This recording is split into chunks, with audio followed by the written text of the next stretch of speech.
When is the right time to let things go? And does holding on hold you back? You and your wife have signed up to be frozen. Why? We love living, and we don't see any reason why it should have come to an end. You were a multi-millionaire. Do you miss the money? Not at all. Lara, you were cast as Lisa on the Saddle Club when you were just 12 years old. How did it feel to let go of that acting dream? It was like a grief, honestly. It was like something died inside of me. Why did you keep that piece of ginger? That's what Ford used to cook our last dinner together as a family. Sorry. Alan, you're 71. You've made some pretty interesting plans for when you die. What are they? Well, I'm going to be one of the first Australians with my wife to go into cryogenic freezing. What it means in simple terms is that when I die, that my body will be replaced with a type of biological antifreeze, and I'll go into 196 degrees below zero temperature in liquid nitrogen, and I'll stay there in that preservation until technology's worked out how to bring my wife and I back, which will probably be 40 to 60 years, we estimate. So we'll come back again. We'll probably come back as some form of a robot, we think, with the USB be put into the brain of the robot, and we'll become us again, whatever age we want, or we might go in an email to another part of the galaxy. Is this legal? It's perfectly legal, yeah, because the cryogenic facilities are here in Australia. The first one, which opened only about a month or so back, it's on a cemetery site. So it's got to be on a cemetery site because it contains bodies, except the bodies will be above ground, suspended upside down by their ankles in a tube of water. But you go upside down so that if the water level does drop, it doesn't matter if you lose your feet, but you don't want to lose your brain. So you have to be legally dead. You can't just decide today, me, Alan, I want to go and hang upside down in some liquid. Well, yeah, that's right. So as soon as I'm legally pronounced dead with the death certificate, they'll drain my blood, fill me with a form of antifreeze, and then I'll go into a cryogenic bed, which will freeze my brain until I get to the point of 196 below, where they'll put me into liquid nitrogen. This is an example of the kind of vessel you'll be stored in. How common is cryonic suspension? In the last 10 to 15 years, it's become very popular, because prior to that, they started in America doing it back in the 60s and 70s, but they didn't have the technology to put people properly into that. So any of those who were put into cryogenics back in that period, their chance of revival successfully are pretty limited. How much is this going to cost you? Well, Australia's the cheapest in the world to do it. If you do it in the big facility in Switzerland, which is almost like a theme park, it's around $300,000 to become suspended there. In America, it runs around $200,000 to $250,000. And here in Australia, it's about $150,000. So we're currently the cheapest in the world. You and your wife have signed up to be frozen. Why? We've had a fantastic life together. We've had all the tragedies that people have of deaths and divorce and bankruptcy and all the horrible things that happen, but we've learnt out of those, and we love living. And we don't see any reason why, given the opportunity, why should it come to an end? If you've got the opportunity to continue, it's like if you're on an aeroplane and the captain comes on and says the engines are going out in 20 minutes, we're going to crash. However, we have these experimental parachutes. They haven't been tested, but we think they'll work. You're welcome to have one. I mean, who wouldn't take the parachute? Is it about wanting more time to achieve what you'd like to achieve? We love the idea of challenging and of new things. And people said, when you come back, you won't know anybody. All your kids will probably be dead and your grandkids won't know you. But we don't have any problems with that. We think it's just an exciting thing to do. So you're just not ready to let go of life, even after death? I mean, why would you? If you love it, a lot of people we found say, I wouldn't want to come back a second time. And when I've looked at their lives, I thought, well, gee, if I had your life, I wouldn't want to come back for more of that either. David, in 1986, you started an exploration mining company. How hard were you working back then? It was my first time in the industry, other than as an investor. Here am I running effectively an exploration company in Papua New Guinea, because it was a map that a mate of mine gave me before the Lay brothers in the official first contact in Papua New Guinea, and we just chased a crazy idea and ended up taking about 26,000 kilometres of New Guinea, more than BHP and Rio put together, and it was going gangbusters. You became a multi-millionaire. What values drove you at that time? Excitement. It was fun. You know, it's like buried treasure, looking for gold in the mountains of New Guinea, the wilds of New Guinea. That's exciting stuff. Tell us what happened in 1987. Well, the crash arrived and we all got absolutely belted. And I had no idea. And most people didn't. Only a handful of people knew it was coming, but I didn't see it. Like a steam train, like a meteor that nearly hit us the other day up at my place. I saw this meteor, but that's what happened. And ever since then, it was a struggle. The company survived, but under a lot of duress. We scratched funds together and kept it going, and off we went again. But the banks moved on me.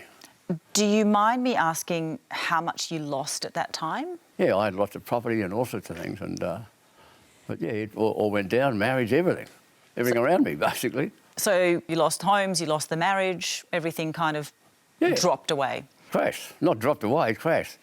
You fought the banks for years to hold on to your business and your homes. What emotional toll did that have on you? Oh, enormous at the time, but I knew I was right, and it wasn't my fault the crash arrived, but I tried to do a deal with the banks. I actually hired people, but they were hell-bent on cutting my head off in those days. The banks had no mercy on people like me or my family.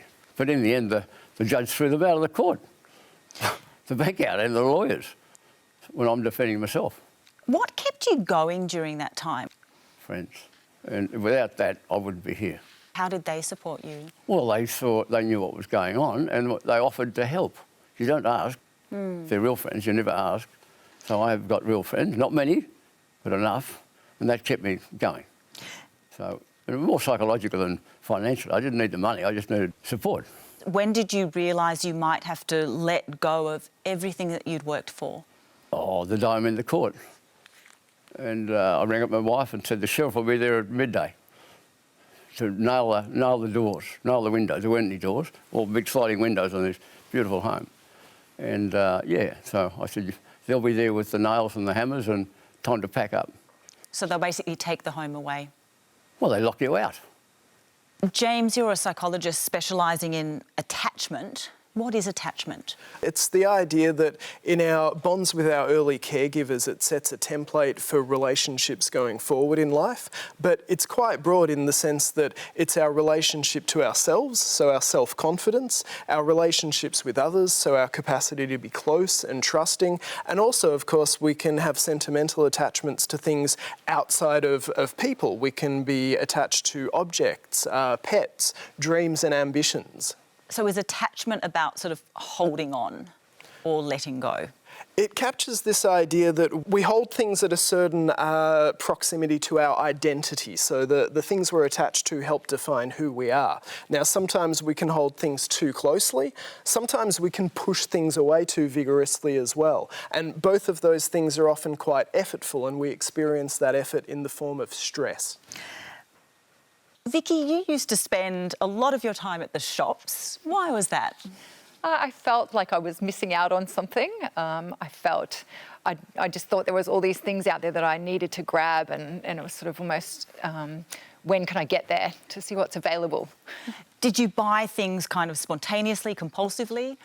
Probably compulsive's the better word out of the two. It just felt like I needed to, and quite often would, have several bags on my arms as I was leaving the shops, not even really knowing what was in them. Was there a sense of attachment to the things that you were buying, or was it an attachment to the act of buying itself? I think it was the act. I think it was being able to afford it and grab it now while I could, in case that time didn't come. I don't think it was the actual object inside the bag. It was just making sure I had things. Did it ever get out of hand? Yeah, there was definitely moments where I would call it the shop, then the purge, and then the shop again, almost for the exact same things. What do you mean by purge? So getting home, realising that it just consumed me. There was so many things around and I didn't need them. I didn't even like some of them. But I would have already thrown away the docket. So then it was a process of, do I give it away when I just paid all this money for it? So I would, but I would find months later, I would go back to the shops and buy again. Were you finding it was affecting other parts of your life? It was affecting everything. You're then constantly worried about the finances of how much you've spent. You can't save for the treasured, amazing experiences you'd like to have as a holiday, because the small win takes away those little pieces of money that would help you save for a greater joy. Did it affect family life? Yes, there was always times where we would not be able to have the larger item or renovate, a room that needed it because the small pieces of savings were constantly gone. When did you realise you wanted to change? I went through a divorce and had to move out of a really large home. And I went, this is the perfect opportunity to create this simple life that I want, to make everything smaller and take just what I need. So even in that process, a lot of people will grab things in a divorce. I didn't have anything I particularly needed to take. It was a very generous conversation with my ex-husband about what do we each need and what would make us happy as we move on to the next part of our lives. Sarah, you and your husband Tom run a farm and a winery in regional Victoria. What was your dream for that farm? Most farming families, with a farm having been held for several generations often, is that one of your children will take over the running of that farm. I suppose back in the olden days we always considered that that would be a son, so there was always a bit of pressure to produce a son. But in farming days today, increasingly you will see young women, the daughters, taking over the management of a farm. And you had imagined that to be your son? Absolutely. Your son was called Ford. Did he want to take over the farm? When he was quite young, he wanted to be a policeman because he was very interested in guns. But he grew into farming and had an enormous passion for life on the farm, for hard work. Even as a young lad, he was the one who'd still be able to keep going at the end of the day if asked to help out. And I think that he could sense the whole world and future of the farm in front of him. And what happened to that dream? 7 years ago, he died in a motor car accident not very far from where we live, suddenly right at the scene. And for my husband, Tom, the dream of the farm and Ford running the farm ended there. He was 17 at the time. He was. Would you describe yourself as a sentimental person? Very. I like to collect things and save things, and I don't know if that's because I'm a kindergarten teacher, but I kept lots and lots of things that the children made or were little parts of their lives as they were growing up, and fairly meticulously stuck them in scrapbooks, filed them away, because you never know when you might need them. Were there objects you struggled to let go of after your son's death? Yes, from a sentimental point of view. So I had a very old phone and a very old phone case, and everyone kept saying, you should get a new case. In fact, you should get a new phone. And sometimes I'd just say, oh, I don't want to. And other times I would say, have you stopped to think about why I might want to keep that phone? Because it was the phone that if I'd been driving, Ford might have sent a couple of messages for me to do with work to somebody. And so it had, his hands had held that telephone. And your car as well? Yeah. So he was practising for his L's and he would drive to practice those hours in my car. So when it came, well, the car had done 300,000 kilometres, so it was getting close to needing to be traded in. And I felt that I couldn't just take the car and change it over. I needed to say goodbye to the car. So I did that one day. What did others think about your sentimentality? I don't think we can judge anybody on the sort of things that they need to keep around them, or maybe some of the routines that they need to continue having, because I think that is part of the healthy part of grieving for people, and I don't think that any of us are in a position to tell someone else to let go of something. Pollyanna, you're Sarah's daughter and Ford's sister. Can you tell us about the night before your brother died? It was, considering what happened the next day, obviously we didn't know what was going to happen the next day, but it was probably the most beautiful family night we could have asked for. Ford had just gotten into cooking. He'd made a pavlova that summer and he looked up this new recipe for ginger salmon and salad. So that day we went to the supermarket and I helped him collect ingredients. He didn't know what ginger looked like, so he's like, can you help me find this ginger? So I went and helped him find the ginger, and yeah, he cooked for all of us that night and we had a beautiful dinner together. 3 years after Ford died, you and your mum visited a museum in Croatia. What was that? The museum is called the Museum of Broken Relationships, and it's a museum that has all sorts of objects from around the world that people have donated. It varies quite a lot. Some of them are books, some of them are more obscure, but it basically symbolises some sort of loss of a relationship. And some of them might be a breakup or a separation, some of it might be a death of someone, but the object has symbolised a loss of a relationship. When you got back from that trip, you called your mum and you asked her to look for something under your bed. What was it? It was the piece of ginger that I had used in the last meal that my brother cooked. Why did you keep that piece of ginger? The piece of ginger was really special to me. I only found it 3 weeks after the accident, and I found it in the bottom of the fridge drawer, and I just realised straight away that's what Ford used to cook our last dinner together as a family. Sorry.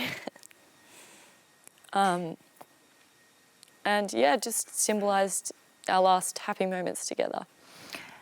What did you do with that piece of ginger? I decided after that trip, and when Mum found the piece of ginger, that I wanted to share that beautiful story. So I cut it in half and sent half to Croatia and half of it's with me. So you sent half to the Museum of Broken Relationships. Yeah. Was that process more about letting go or holding on?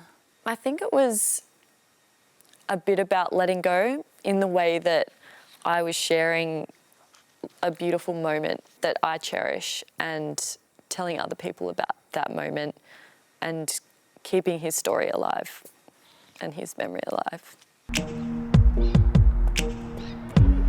I come to Angel Lodge as often as I can. I love it here. Yes, you love a brush, don't you? It's kind of like therapy.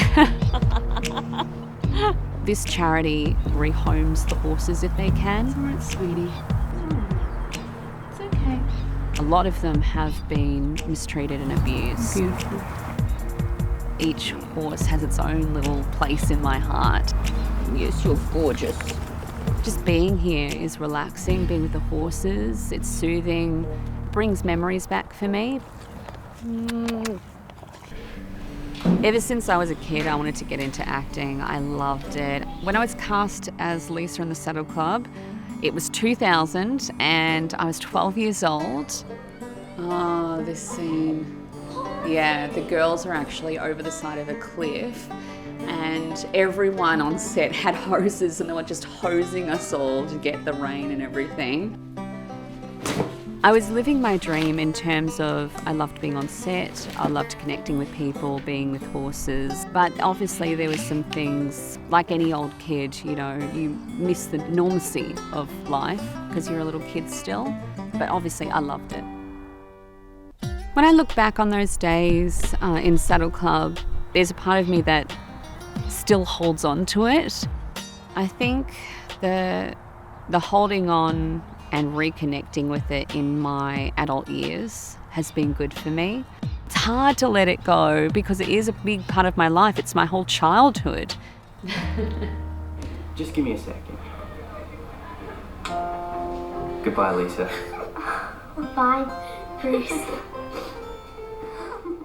Lara, you were cast as Lisa on the Saddle Club when you were just 12 years old. What did you love most about that role? I think I loved Lisa herself. She was a great character and I'm so glad that so many people connected with her and the Saddle Club. And also I just loved being on set, that set family and being around horses. It's actually what got me into horses. Back then, did you ever consider any other career? Absolutely not. I was dead set, I'm going for acting. And after the Saddle Club, how much time and effort did you put into chasing that acting dream? It probably would have been, you know, over 20 years. You know, I did acting schools. I moved to Vancouver and LA. I studied in places like New York for acting. I think I spent more time studying acting than actually doing it. And did your career progress after the show ended, when you invested all that time and money? There was this kind of thing where obviously the acting industry, it can be quite hard, and there was times where I was obviously objectified and being put into situations that are not good, and that's the part of acting I didn't like. I loved being on set, I loved having that set family, but the other side of it I didn't love so much. Despite this, were you still determined to hold on to that dream? Definitely, I was very passionate about it. I loved it. You know, every time you get on set, it would fill my heart with so much joy, but the other side of it was not great, but I was willing to go through that for my dream. You'd already put so much time and effort into your career. Did that make you want to keep holding on? Yes, I had put so much financial stress on myself. I had lived overseas. I had given up a 5.5-year relationship just to chase the dream of being an actor. You know, I really didn't want to let it go, even though I was unhappy at times. Alyssa, you're 26. Yep. Do you keep in touch with any of your exes? I don't, but I do sometimes look at them online. You have a look at what they're doing? Yeah. Is there one particular person you keep checking on?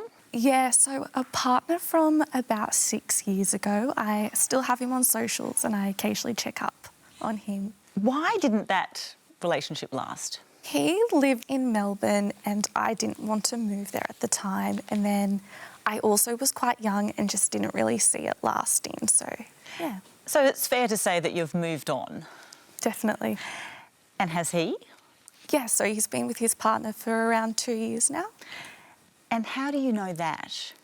Well, I have him on social media, so I can see they're still together, and I occasionally look at her Instagram as well. So you check his new partner's posts? Yeah. Okay. How often do you check her posts? It's pretty sporadic, so occasionally. Usually if like a story pops up and he's posted a photo, I'll just have a little look. By the chuckles in the room, you're not the only person who does it, so don't worry, you're not alone. You say you've moved on, so why do you still feel like you want to check? I think with that relationship, it was quite nice. It was a very young love. We had a really good time together. It didn't end badly, so I think it's just nice to see what he's up to occasionally, and So little comparative sort of views, like what are they up to, what are they doing? What have they been doing? He's been on a few holidays, he's been going to some weddings. But yeah, I definitely do feel a slight comparison to his partner, but I'm genuinely happy for them and I like to see that he's happy too. So is there a part of you that's still holding on to your ex? I don't think in a romantic way. I think I hold on to the memories that we shared together just because we had so many wonderful times, and it's nice to look back on a healthy relationship that ended well. You're currently in a relationship. How long have you been together? 8 months. Sam, you're Alyssa's boyfriend. Yep. How do you feel about her checking on the ex's new partner?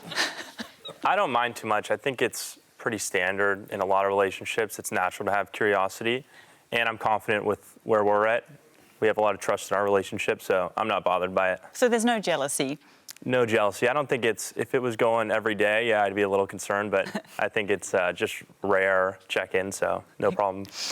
James, is this common, checking in on previous partners' social media, seeing what they're up to? Yes, it definitely is. So estimates vary because I think people are hesitant to admit it, but it's somewhere between 50 and 90%. So it's a huge amount of people that can really empathise with this. That's a big range. Can it impact our ability to move on? Certainly, and I think we've seen or heard a really healthy example that I think captures a lot of people's experience. But of course, you could imagine perhaps if it's someone that maybe that checking is actually stopping them from moving on from the relationship emotionally or from opening themselves up to maybe other relationships, that would actually be a really tragic thing. You know, that would be something that you would probably want to seek some support with. Umair, you've been practising minimalism for 6 years. Why did you take it up? I come from India, and I've seen that a lot of my friends through my school life and college life over there, let's take an example like a career. The more you go forward with, the more you're seen as successful. So that's what I thought should be the correct life. But I was wrong. I realized that everyone's going to have their own achievements. So you can't be chasing this continuously on and on and on and on again, because you got to be way more conscious of what your needs are, what your interests are. Everyone has got a different range of unique experience and achievement to accomplish. So that's when I realized, okay, this is not correct. Maybe I need to define my own goals. And that's where I discovered minimalism. And you moved to Australia 5 years ago. Why did you do that? It gave me a lot of room for being creative by my own. It gave me a lot of freedom to be not pressurized socially. Being away from family had its own perks. And it helped me to design my own little minimalist life that I have full control on. And I will be able to make my choices with 100% commitment on it. What does your minimalist home look like? It's basically a lot of less stuff and more space. It's a very tiny apartment, but because I own very less possessions, it looks like it's big, it's huge.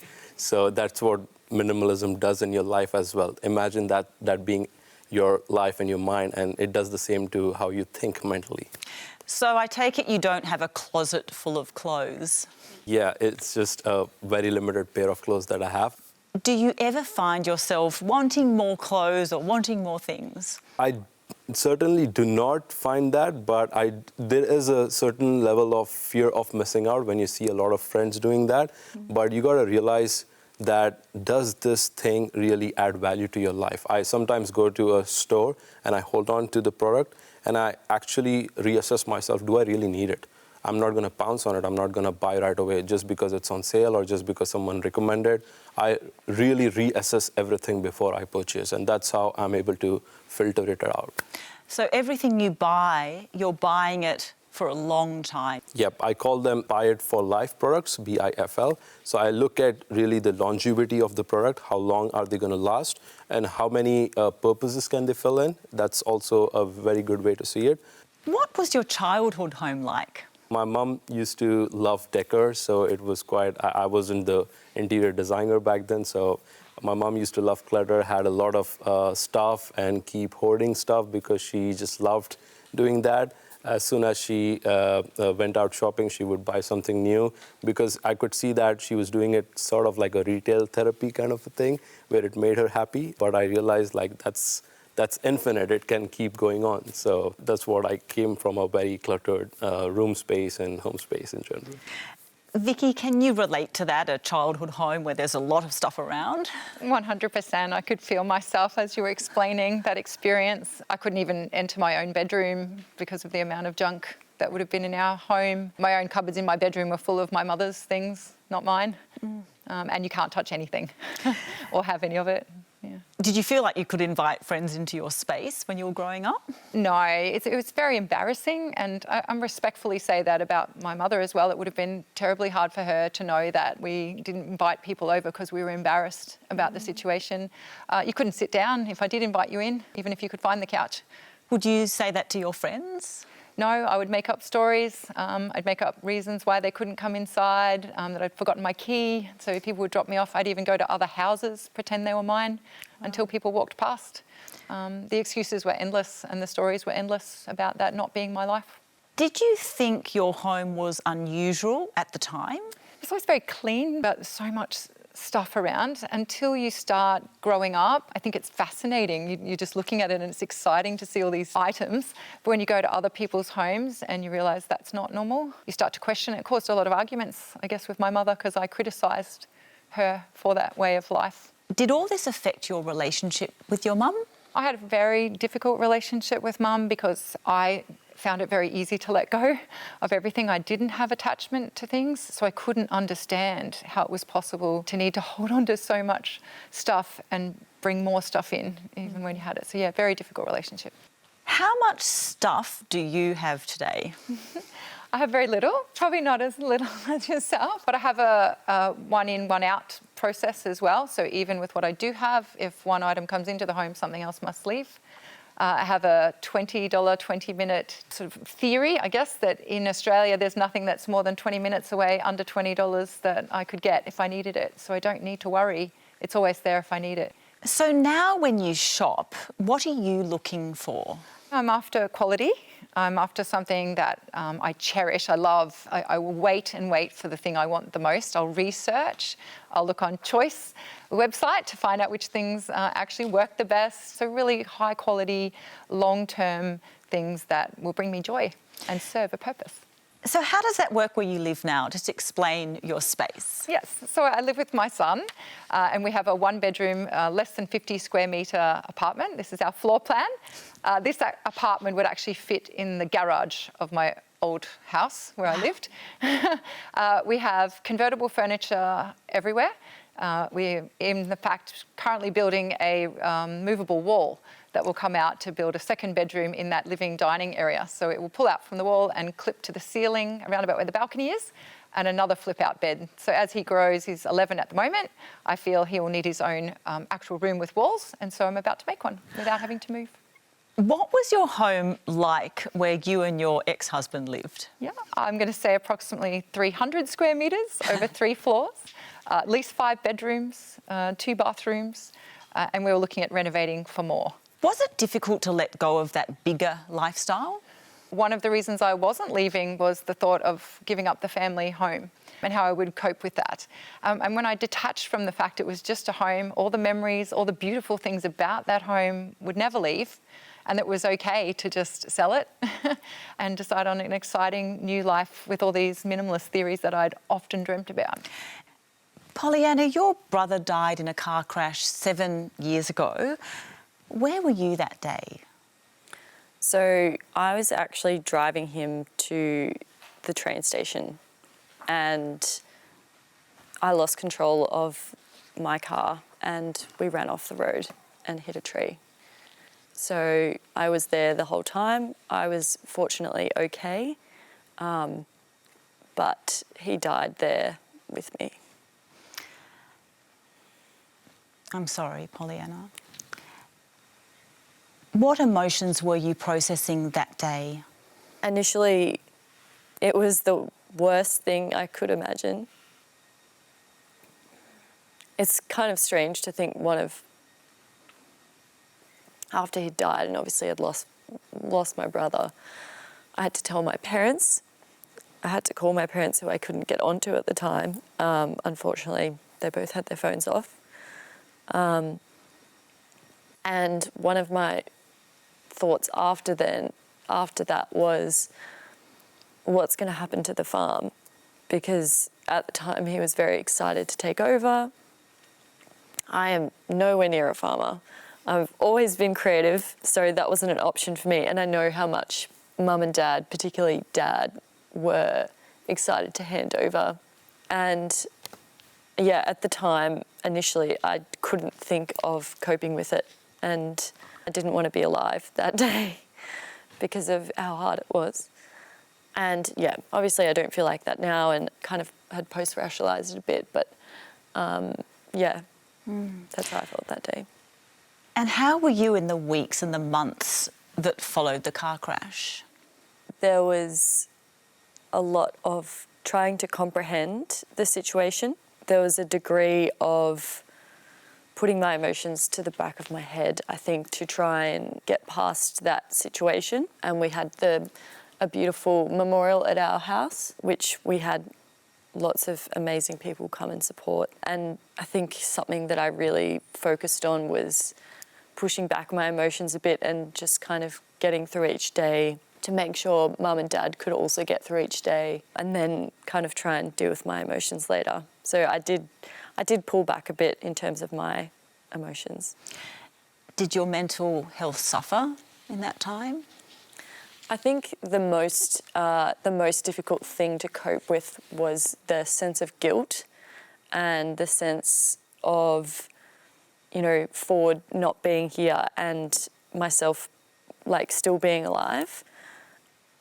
Sarah, you're Pollyanna and Ford's mum. How would you describe that loss? It was sudden, it was traumatic, and you feel like the rug's been pulled from under your feet, and I suppose we used the farm as our tool to sort of save us a bit, I think. And when you live on a farm and you've got living animals on your farm as well, you simply have to get on with some things. And when I say, it gave us a reason to get up in the morning. And so through all of that, and certainly through all of the first year, the fact that, we had shearing on very soon after Ford died, then we had grape picking. There wasn't anyone else to do those jobs or organise them. We had to get on and get cracking. And we've often said in our household, that's what Ford would have expected of us. How was the loss for your husband, Ford's dad? Well, I think many people might be able to relate to their dream having just gone and disappeared. So very difficult. And it's his farm, not my farm. I married the farm when I married him, and I came from a farm, and so we both have a great love of farming. And I think more difficult than any of us probably could imagine, unless we were talking to a farmer who'd had a son die, because I think that's where the understanding would come from. So very, very difficult. And still, as you can imagine, it would be for him. How did you and your family move forwards? Well, we kind of had a bit of an agreement where everyone had to say they weren't going to go and do anything radical to their life. We were going to stay together. She was like my best friend. I live on my own, so she was always there for me. I got Huey about 12 years ago. She couldn't fly, so she'll be like my little study buddy, sitting on my shoulder, just, hanging with me. She was great company. We loved each other. I was out where I normally take Huey, and I put her in the trees and shrubs there. Next thing I heard this big commotion from Huey, she was getting upset, and I saw a red belly black snake, like a massive one. I quickly grabbed Huey and I rushed her to the vet, but it was too late. So I was heartbroken. I was going to bury her, but I couldn't let her go. I have been doing taxidermy for about 5 years or so. I really love animals. The thing I love most, it's that really rewarding feeling of being able to do something for someone. Yeah, that's probably the nicest thing about the job. Something a lot of people don't realise about taxidermy is you're not just skinning the animal, you've got to have a mixture between being a sculptor to create a new body for it to go under, you've got to become a botanist to know where are these animals from, how do they move, how do they sit so you can pose them properly. You've also got to be able to do a bit of painting to, touch up the colour. You've just got to get in there and kind of learn a little bit of everything so that it ends up looking as much like it would if it were alive. It's really nice to be able to hand somebody back their pet. Hey Huey. So when I brought Huey home, I felt better. I thought, oh, Huey's back. I put her in the lounge room where I usually sit with her on the lounge. Just having her physical body's just a reminder that her spirit's, still with me. Roshana, we just saw you with some of your furry and feathered friends. Who are your clients? There is a pretty big variation in the types of clients I get, and I get them from all over. So you'll have, families will sometimes come together and they'll bring their pet to me, or so somebody like Vanessa as well, who's just lost her pet, and then you'll get people who've had pets in the family for going on some near 20 years.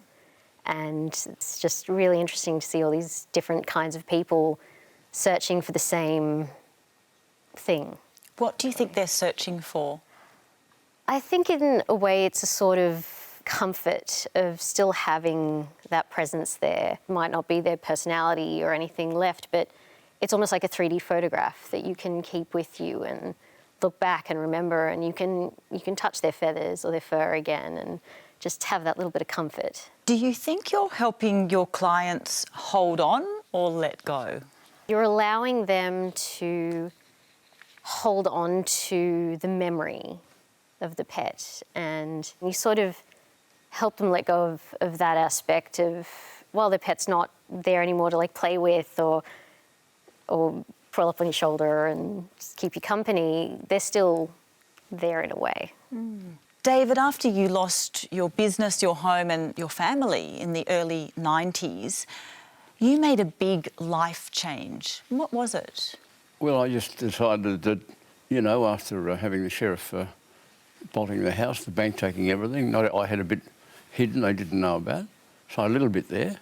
I just figured I need to get out of this place. Escaping from the zoo, I call it.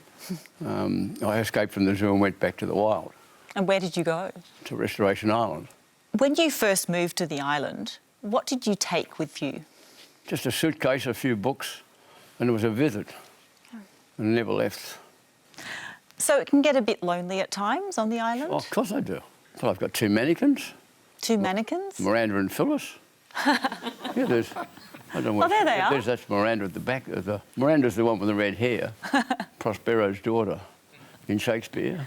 And Phyllis is the more modern, not as attractive looking lady. But they're women and they're company. And you've got a dog? A dingo. What's his name? Fetty. Fetty. And he's wild. You were a multi-millionaire. Do you miss the money? No, not at all. You can't eat the money. And I do really well on very little. I'm a minimalist too, but I'm a hoarder as well, because I scour the beaches. That's my shopping, the beaches. And there's everything I need, just about everything I need, either on the beach or in the water, except mermaids.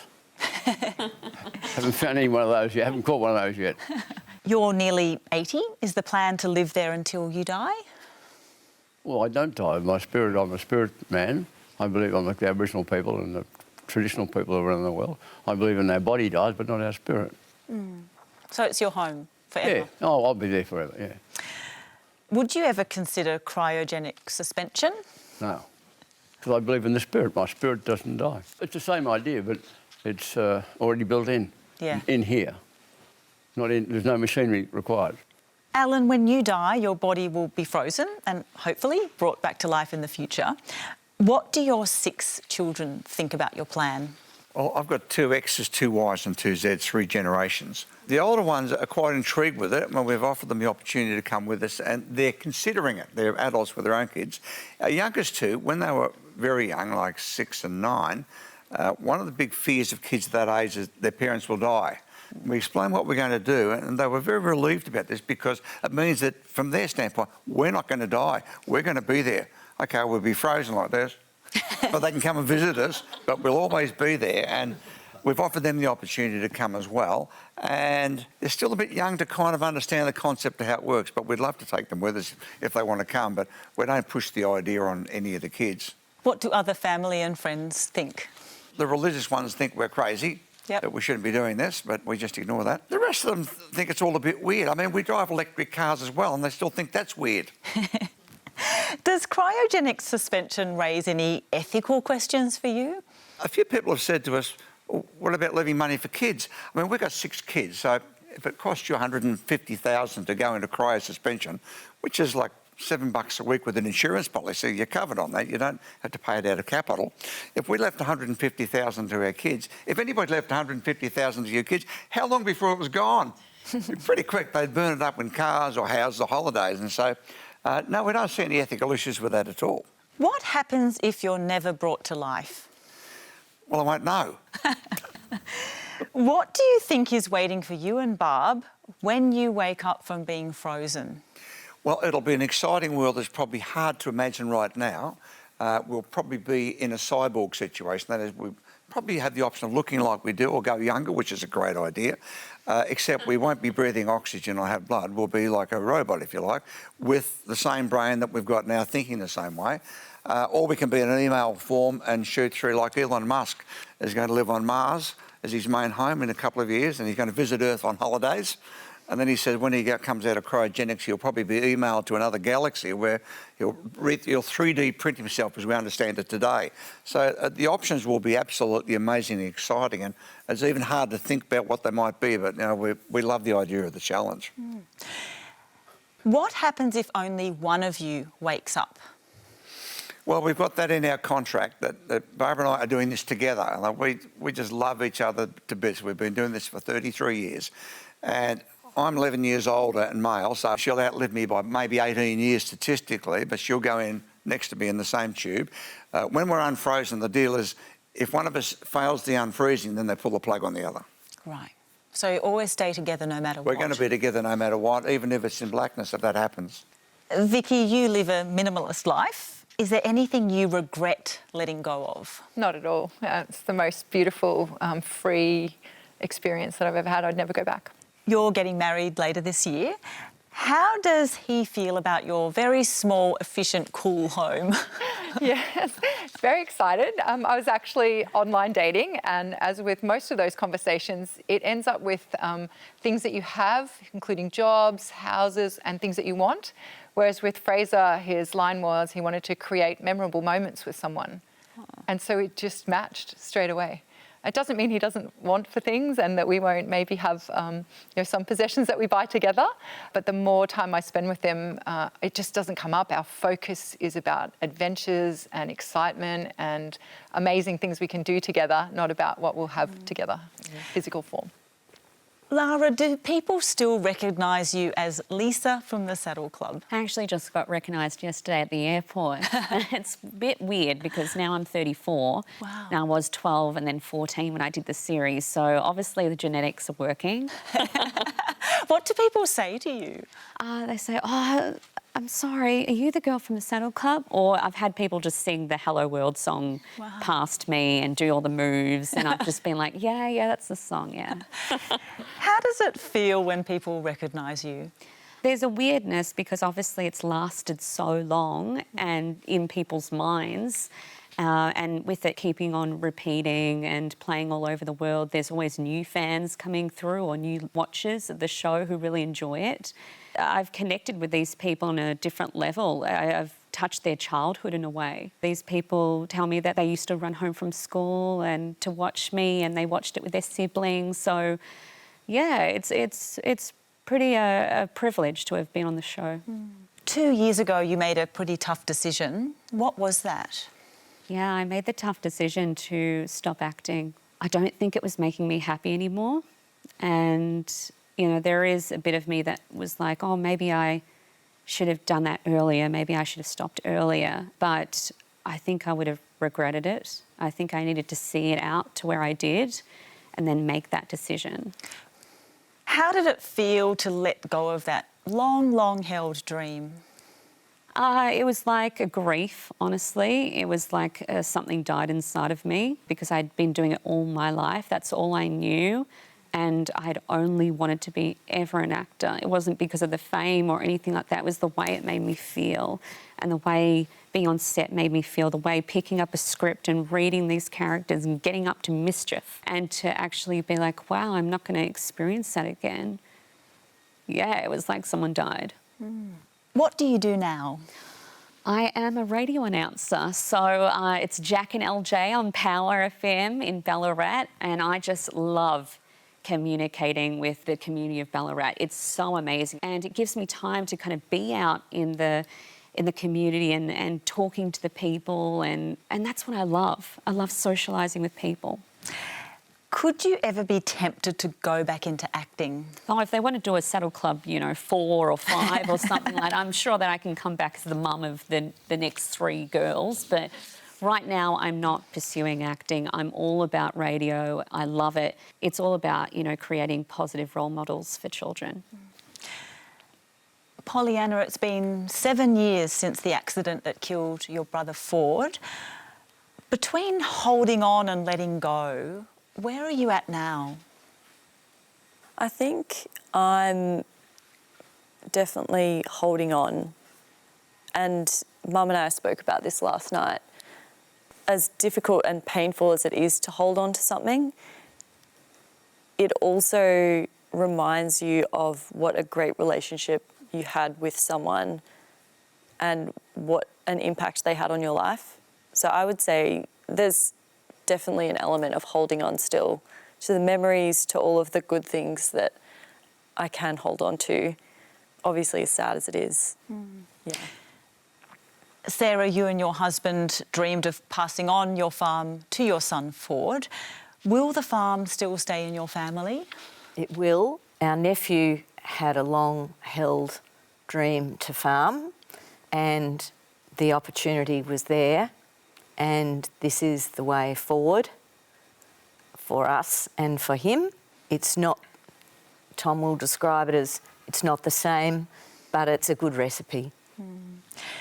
Sarah, thank you so much. And thank you to you all for being here. You can catch up on this episode or any others on SBS On Demand. I'll see you next time. Yeah.